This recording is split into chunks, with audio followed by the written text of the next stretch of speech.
G'day, ZiggyD here, and welcome to my first impressions review and gameplay overview for the new Blizzard card game, HearthStone, Heroes of Warcraft. Now, HearthStone is, as you would expect, a game similar in nature to Magic the Gathering and the recent Scrolls from Mojang. It'll probably be a direct competitor for these games as well in the online video game marketplace for these sorts of card games. Now, for a bit of a background info, I personally haven't really played any of these card games for a very long time. I think the last one I played was actually probably Pokemon on the Pokemon card game when I was in primary school, so a very long time ago. However, I am a huge fan of the WarCraft world, the WarCraft universe. I played tons of WarCraft 2, 3, and 1, and I spent countless hours reading the WarCraft 3 manual. I just loved the lore and the artwork and everything around it, and it was just really awesome. It's really it's a world that really sucks you in. So I was pretty excited when I was invited to this game. Now, the game is currently in closed beta, and it's a friends and family closed beta at the moment only. However, a Blizzard rep was kind enough to give me a beta key, so I can take a bit of a look at you guys and share my first impressions and thoughts, and I'll even take you guys through a game towards the end of this video. But first, let's talk about the first things that really strike you when you first enter this game, when you first boot it up, and that is the aesthetics and the sound. Let's start off with the sound, because that's the first thing that probably gets you. When you first jump in, you get this vibrant, happy, exciting music, and there's even this like little video thing that introduces you to it, and it's kind of happy and fun. It's like it starts off all epic, but it's like, or you can just play some cards, and the music really gets that across. And when you're in the actual game as well, like even just like moving around here, all the menus and stuff sounds really cool. You've got these different sounds when you move your cards around and when you attack, and each of the cards that you use has their own little voiceovers and things like that. And when you finish your turn, you get the little peon, the little peasant going, "Job's done," and it's all just very fun and very nostalgic for me as well, from back in the days of playing the WarCraft RTS games, because I didn't play too much WoW personally. Now, the other thing is the aesthetics of the game. Now, obviously, you'll be able to get a bit more of a sense of this once we actually jump into the game, after I do some brief explanations. And I'm really a fan of the aesthetics of this game. It's got what Warcraft is really well known for, is that painterly style. Personally, it's what I really like about Warcraft. However, because they don't have to render it in a 3D environment like they do in World of Warcraft, you have a pretty cool look to it. You know, they can stick to that painterly style without having to render 3D graphics. So that means everything is looks like this hand-drawn artwork. And as I said before, my time spent looking at the Warcraft 3 manual and looking at all the awesome artwork in there. This really reminds me of that. Like, if we look at each of the cards, each of the cards has this hand-drawn, hand-painted artwork to it, and it's just really, really impressive. And another thing that I like that they've done with this, and I think this is a good thing in terms of the aesthetics of the game, but also in terms of actually giving you a sense that these cards are real and tangible things. I think they've really tried to emulate the feeling of when you play these card games, is owning these cards, holding these cards in your hands. Obviously you can't do that in a video game, but they've tried to, capture that feeling as much as possible. And it's what I imagine people get when they play Magic the Gathering, when they buy a new pack of cards. So, on that note, I have saved a pack of cards here to unwrap for you guys. So when you get these cards, you can either purchase these through the microtransaction store. We'll just talk about that briefly. There is payment options, or there is the gold options, which you can earn in game in various ways. So it can be a little bit pay to win at the start, and that's a microtransaction based system, but you can also earn cards through your normal gameplay as well. So over time, it should even out, and it seems like a fairly fair microtransaction system overall, but we'll see how that works out once the actual game launches. But once you get these packs of cards, and I've unlocked 3 so far, or 3 or 4 even, just with normal play without actually buying anything. Let's go ahead and do this. How epic is this? It's so good. And now you can choose which card you want to turn over. You can do it as slow or as quickly as you want. If you're the type of person that just likes to quickly unwrap your packet of cards and then look at them all at once, then you can do that. You can just rush and click them all. But if you're that person that likes to go, am I going to get a rare? Just a normal card. Now, the cards do come in various rarities, obviously. There's the normal ones like this. There's rare cards. There's there's these purple ones that are a little bit more rare, and then there's legendary cards that are orange as well. So these are represented by the diamond in the middle. So we've got 2 normal cards. Come on, let's see. Get some good pulls, get some good drops. Oh no, not having very good luck here today. And we managed, we got a rare on the other one. So each pack has a guaranteed single rare in it. So my RNG was pretty unlucky this time. But I've got a few new cards that I can add to my deck. Anything interesting could be for me.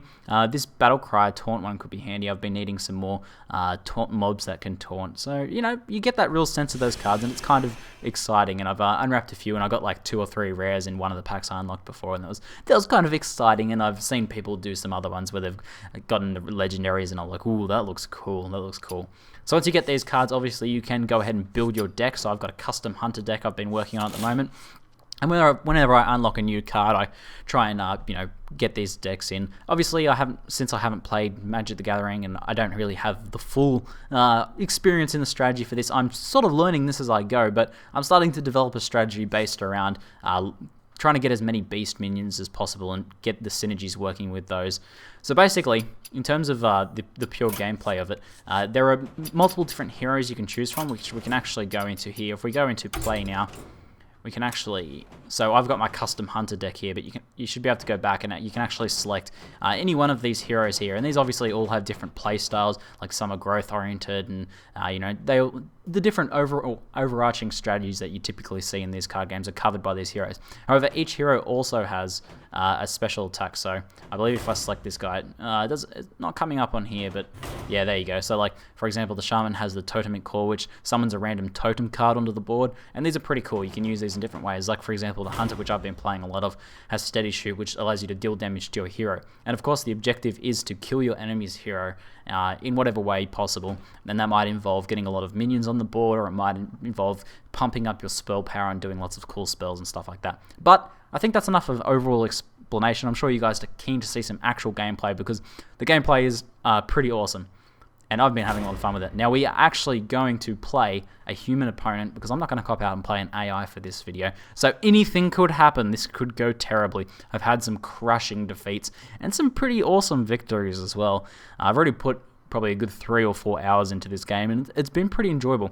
Another thing I like about the actual gameplay, like the actual process of playing the card game, is that it's much more quicker than what I would expect to play it in a tabletop card game, which for me feels really good. I'm kind of spammy, and I kind of like, you know, StarCraft and action RTSs. I kind of like a bit of action, so, you know, having it be a little bit faster paced feels really good to me. But it still seems to have that real depth of strategy too, so I'm pretty excited for that. So we start off with a few cards, and we get to replace a card. Probably not going to be able to use this 7 mana crystal cost card here for a while. And probably multi-shot's not too useful for me in the beginning as well, so I'll choose to replace both of those cards. And we'll get that out. We'll keep our Animal Companion. Got Hunter's Mark, which is an interesting 0-cost spell I can use, and my Beast Raptor here. What else have we got? We've got a Houndmaster there. So I'm trying to go for lots of beasts and buffing up my beasts as much as possible. Now, it is my turn, but since I only have 1 mana crystal and everything at the moment costs 2, and this one isn't useful at the moment, I'm just going to have to end my turn and allow them to go on. And we'll just try and grow our deck a bit and see what our opponent does and try and build a strategy around that. So our opponent is playing a rogue class, and their special, their hero power, is Dagger Mastery, which lets their hero actually attack our hero, and it can be quite brutal. They're summoning a ton of low-level minions here. We've got a bit of a rush strategy coming from the rogue here. Pretty interesting stuff. I'm going to have to... I think I'm just going to have to play a beast to maybe draw some of its attacks off, but there's not too much I can do here. I'm going to take quite a bit of damage either way, because all of these 3 here are free to attack my hero at the moment. To prevent that from happening, essentially, I need to get a minion that will taunt these minions into attacking my minion. So if you want to prevent the enemy minions from attacking you, you need to, you know, have a solid defensive unit in there, which this Raptor won't cover that. Oh, no. I'm going to get brutalized here in the early game. Oh, no, and they even took out my minion with a spell card as well. Here we go. Ouch. Alright, we're off to a bit of a shaky start. This could be interesting. Okay, so I think I'm going to have to... Oh, there's not much I can do. Man, I'm not having a good time here. So I'm going to summon a random Animal Companion here. We've got a Leok there. They're pretty good. They buff up other friendly minions, but I don't have any other friendly minions at the moment, so that's not too helpful. I'm going to take another, you know, 5 damage here. That's a very shaky start.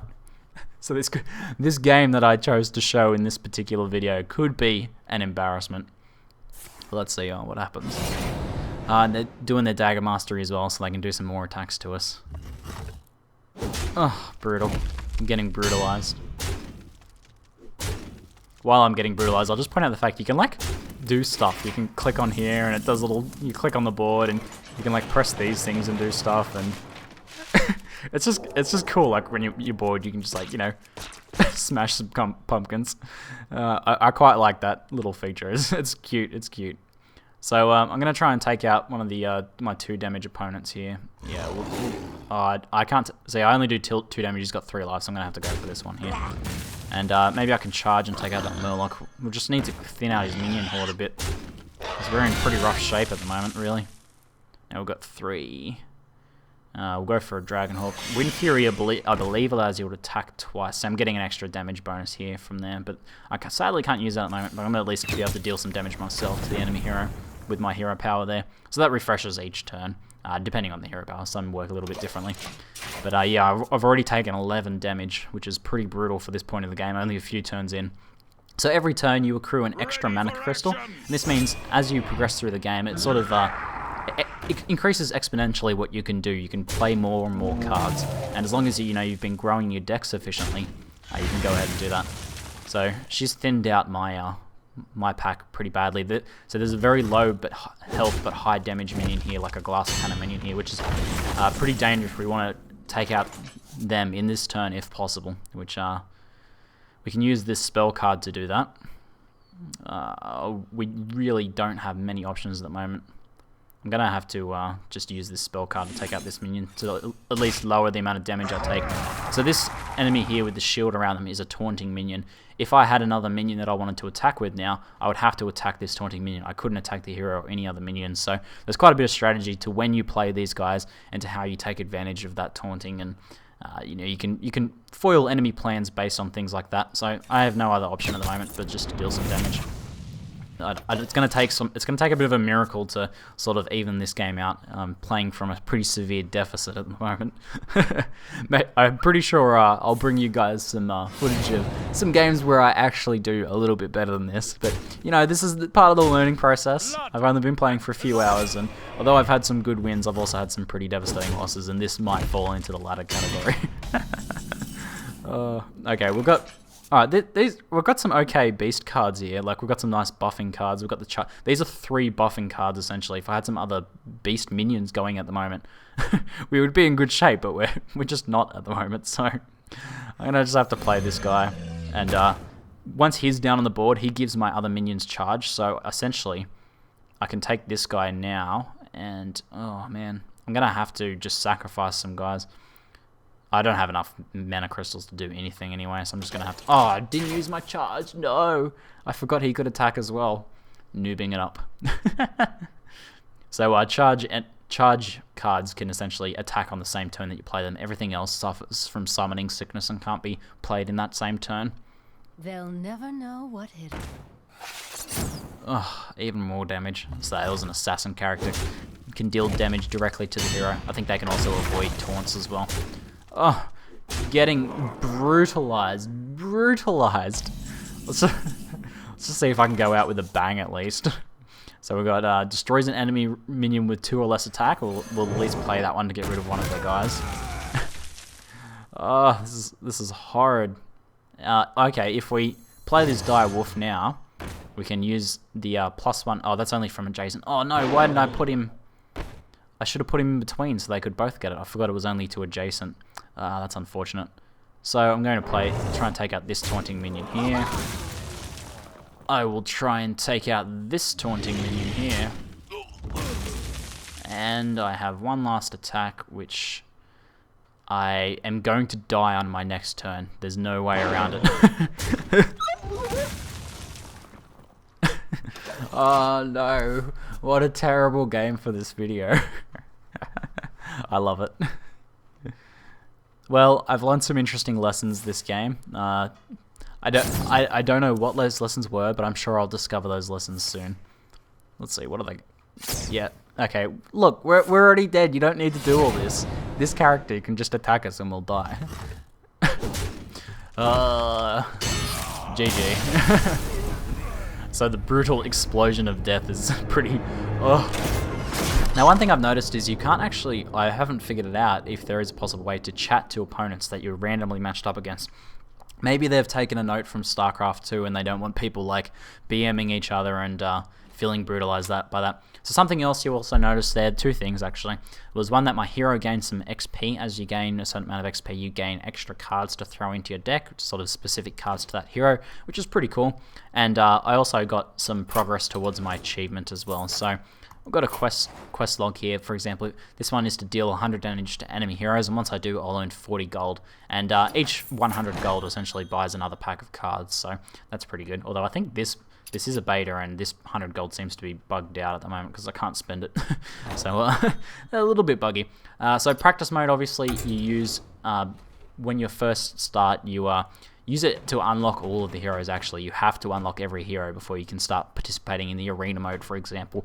And then it also gives you a chance to level up to level 10 with each hero as well as a max, and that's pretty good. The AI start at normal difficulty, for example. We've got normal difficulty ones, which aren't too difficult, and then the expert ones, which felt about on par with most of the human opponents I've faced so far. So that's probably a good sign about the matchmaking system working reasonably well, if it isn't in effect at the moment. The other mode is Arena, which allows you to form a deck of random cards with a random hero and then take on enemies. So this doesn't use any of your cards that you've earned, and later on in the game it will cost gold to enter, I believe, and there might be some rewards based on that as well. But I've had a go of that, and I did terribly because I didn't quite know the strategy for the deck I was picking and kind of just picked random cards and did pretty rubbish.